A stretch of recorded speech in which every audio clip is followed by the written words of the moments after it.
Hello guys, আজকে আমি আপনাদের মাঝে তৈরি করে দেখাবো সিপির মতো সিপি স্টাইলে চিকেন বলের রেসিপি। চিকেন বলগুলো তৈরি করতে যা যা উপকরণ লাগবে আমি এখানে নিয়ে নিলাম 250 গ্রাম বোনলেস চিকেন। আমি কিউব করে কেটে নিলাম যেন বেরান্ডা করতে সুবিধা হয়। আমি চিকেনগুলো দিয়ে দিলাম। লক্ষ্য রাখবেন চিকেনে যেন চিকেনে পানি না থাকে, কারণ পানি থাকলে চিকেনের ডোটা ভালো হয় না, পাতলা হয়ে যায়। এক্ষেত্রে দিয়ে দিলাম, এই পর্যায়ে দিয়ে দিলাম পাউরুটি। আমি এখানে দুটো পাউরুটিকে একটু হালকা পানি দিয়ে একটু চিপড়িয়ে পানিটা ঝরিয়ে নিলাম। এখন দিয়ে দিলাম আদা বাটা, 1 চামচের মতো আদা বাটা দিয়ে দিলাম, 1 চামচ রসুন বাটা।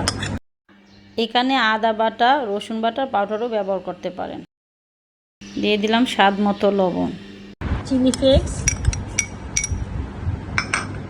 এখানে 10-12টা কাঁচামরিচ লাল এবং সবুজ দুটো মিক্স করে নিয়েছি, কারণ কালারটা সুন্দর আসবে। দিয়ে দিলাম ডিম,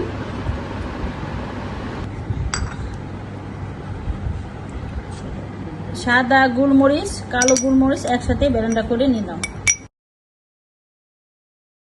দিয়ে দিলাম 2 টেবিল চামচ কর্নফ্লাওয়ার। দিয়ে দিলাম স্বাদ অনুযায়ী টেস্টি সল্ট।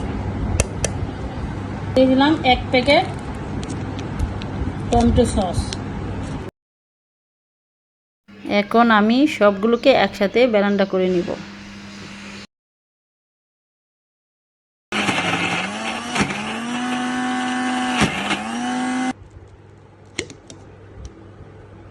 ব্লেন্ডার করার পরে আমার চিকেন বলের ডোটা এরকম হয়েছে। আমি এখন চিকেন ডোটাকে বাটিতে ঢেলে নিব। আমি হাতে তেল মেখে এই পর্যায়ে চিকেন বলগুলোকে তৈরি করে নিব। আমি সব বলগুলোকে এক এক করে এরকম করেই তৈরি করে নিব। আমার এখন সম্পূর্ণ বলগুলো তৈরি হয়ে গেল। আমি পানি ফুটিয়ে রেখেছি আগে থেকেই। এই পর্যায়ে আমি সব এক এক করে সব বলগুলোকে আমি 10 মিনিটের জন্য সিদ্ধ করে নিব। যখন চিকেন বলগুলো উপরে ভেসে আসবে তখনই বুঝবো আমার বলগুলো সিদ্ধ হয়ে গেছে। খুব অল্প উপকরণ দিয়ে মাত্র 100 টাকা খরচ করলেই আপনারা অনায়াসে 5-7 জন খেতে পারবেন। আপনারা ইচ্ছা করলে চিকেন বলগুলোকে আপনারা ফ্রোজেন করে ফ্রিজে রাখতে পারবেন। বাচ্চাদের টিফিন ক্ষেত্রেও চিকেন বলগুলোকেও দিতে পারবেন। আমি ভালো করে যেন সিদ্ধ হয় সেই জন্য আমি ঢাকনা দিয়ে ঢেকে দিয়েছিলাম। তো এই পর্যায়ে আমার চিকেন বলগুলো পানির উপরে ভেসে আসলো, তার মানে আমার চিকেন বলগুলো সিদ্ধ হয়ে গেছে। এই পর্যায়ে আমি সব চিকেন বলগুলো উঠিয়ে নিলাম। তো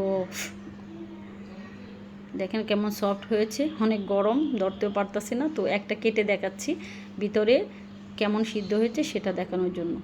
তো এই পর্যায়ে আমার চিকেন বলগুলো এরকম সিদ্ধ হয়ে আসছে। তো দেখেন কেমন সফট হয়েছে আর ফ্লেভারটাও মাশাল্লাহ। তো এই পর্যায়ে আমি চিকেন বলগুলোকে আমি ভেজে নিব। দোকানে সাধারণত ডুবানো তেলে ভাজে, তো আমি ক্ষেত্রে একটু তেলের পরিমাণটা বেশি দিলাম। দোকানের মতো না, একটু বেশি। তো আপনারা ইচ্ছা করলে এর চেয়ে কম দিয়েও ভেজে নিতে পারবেন। পরিমাণে অল্প তেল দিয়েও চিকেন বল ভাজা যায়। তো এই পর্যায়ে খেয়াল রাখবেন তেলটা যেন গরম হয়ে না যায়, কারণ অতিরিক্ত গরম হলে ওই চিকেন বল ভাজলে বলগুলো শক্ত হয়ে যাবে আর কালারটাও লালচে লালচে হয়ে যাবে। তো আমি অল্প গরম তেলেই আমি চিকেনগুলোকে আস্তে আস্তে করে ভেজে নিব।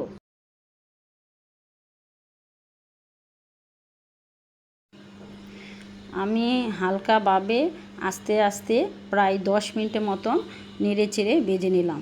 তো এই পর্যায়ে আমার চিকেন বলগুলো 10 মিনিট পরে উঠিয়ে নিলাম। আমার চিকেন বলগুলো আমি এখন উঠিয়ে নিচ্ছি। তো যারা স্বাস্থ্য সচেতন মারা আছেন, নিজেও বাহিরে খাবার খেতে চান না, বাচ্চাদেরকেও তেমন একটা দোকানে খাবার দিতে চান না, তো ওই সচেতন মাদের উদ্দেশ্য করে বলছি, স্বাস্থ্য সচেতন মাদের উদ্দেশ্য করে বলছি, আপনারা বাসায় এটা ট্রাই করবেন। খুবই অল্প উপকরণ আর অল্প সময়ে এটা তৈরি হয়ে যায়।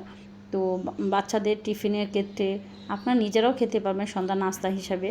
তো দেখবেন কেমন হয়েছে। তো আমি একটা সস দিয়ে এটাকে পরিবেশন করে নিলাম। তো দেখেন ভিতরেরটা কেমন হয়েছে, আমি ওটাও ভেঙে দেখে দিলাম। তো বাসা ট্রাই করে জানাবেন কেমন হয়েছে।